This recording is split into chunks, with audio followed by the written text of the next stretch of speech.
Minsan, ang mga pangakong binitawan sa simula ay hindi natatagal hanggang dulo. Isang love story na inakala natin forever, pero sa isang iglap, nagbago ang lahat. Ano nga bang nangyari sa pamilyang minahal ng marami?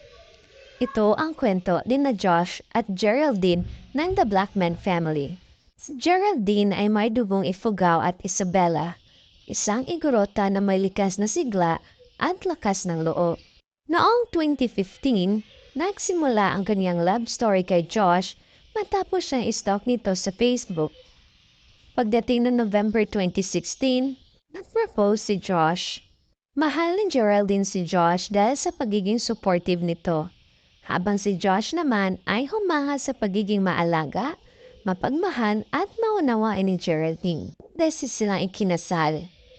Ang unang kasal ay sa Australia. Napakasimple lang. Noong panahong iyon ay kapos sila sa pera dahil bagong bili pa lang ang kanilang unang bahay.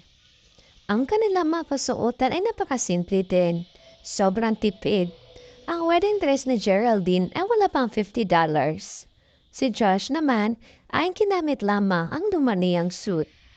Ang sandals, $5. At siya mismo nag-makeup sa sarili niya. Likas na dalagang Pilipinas si Geraldine. Hindi sila kailanman nag-live-in ni Josh bago ang kasal. Isang taon nilang niligawan ang isa't isa, ngunit hindi sila kailanman nag-overnight sa bahay ng isa't isa. Ito ang love story na ngayon lang nila binahagi sa publiko. Simula ang YouTube journey ng Blackman family sa mga toy review videos. Ngunit hindi agad sumabog ang kanilang channel. Mismo si Geraldine ang nagmaniho ng kanilang kasikatan. Mula sa kanyang malilikot na ideya, creative na storytelling at pagiging natural sa harap ng kamera. Nasa may katang AFAM series sa TikTok, dito na tuluyan sumabog ang kanilang kasikatan. Nakilala sila bilang isang masayaing pamilya, lalo na magsimulang magsalita si Jet, na itinuturing na gifted child. Ngunit, hindi lahat ng makikita sa social media ay katotohanan.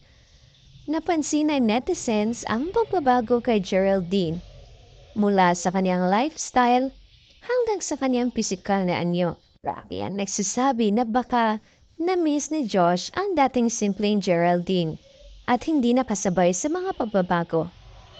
May nasasabi ring baka napagod na si Josh sa pressure ng fame at public exposure dahil isa siyang pribadong tao. At ngayon, may kumakalat pang balita na si Josh ay nasa tender na at handa nang makipag-date muli. Totoo kaya ito ay sila mga itong haka-haka? At sa pinakabagong update, mismo si Geraldine na nagsabi na Josh and I are in good terms. We are friends.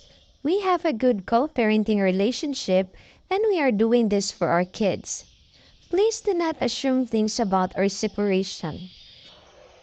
Sa kabila ng lahat ng spekulasyon at panghusga ng iba, hindi maikakaila na pareho silang mabuting magulang kay Jet at Nemo. At bilang bahagi ng kanilang coping mechanism, nagkaroon ng bagong miyembro ang pamilya.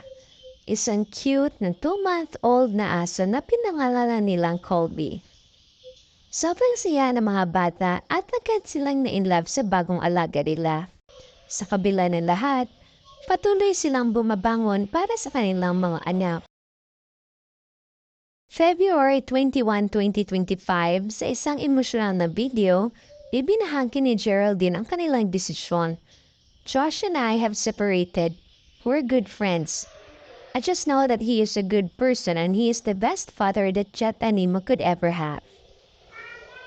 Ang dating perpektong pamilya sa mata ng netizens ay hindi nabuo. Marami ang nagulat, nalungkot at natanong kung paano nangyari ito. Ngunit kahit sila man ay sikat, sila rin ay tao, may pinagdadaanan at may iniingatang damdamin. Matapos ang anunsyo, nagpatuloy ang buhay ni Geraldine at ng mga bata. Sa kanyang mga bagong vlogs, makikita ang mga simpleng sandali kasama sina Jet at Nemo. Ngunit kapansin-pansing wala na si Josh. Marami ang Nagtatanong kung paano na ang kanilang pagiging setup bilang co-parents. Pinakita niyang kahit sa kabila ng isang masakit na pagtatapos, patuloy ang kanyang buhay para sa kanyang mga anak at para sa kanyang sarili. Ang kanilang kwento ay isang patunay na hindi lahat ng nakikita natin sa social media ay refleksyon ng tunay na buhay. Minsan, kahit anong pangako natin, kahit anong pagmamahal ang ibigay natin, may mga bagay na hindi natin kayang kontrolin. Ang mahalaga, patuloy tayong magmahal sa kahit anong anyo, sa kahit anong paraan. Para sa karagdagang updates sa mga kwentong Shopee, huwag kalimutang mag-subscribe at i-click ang notification bell. Salamat sa panunood!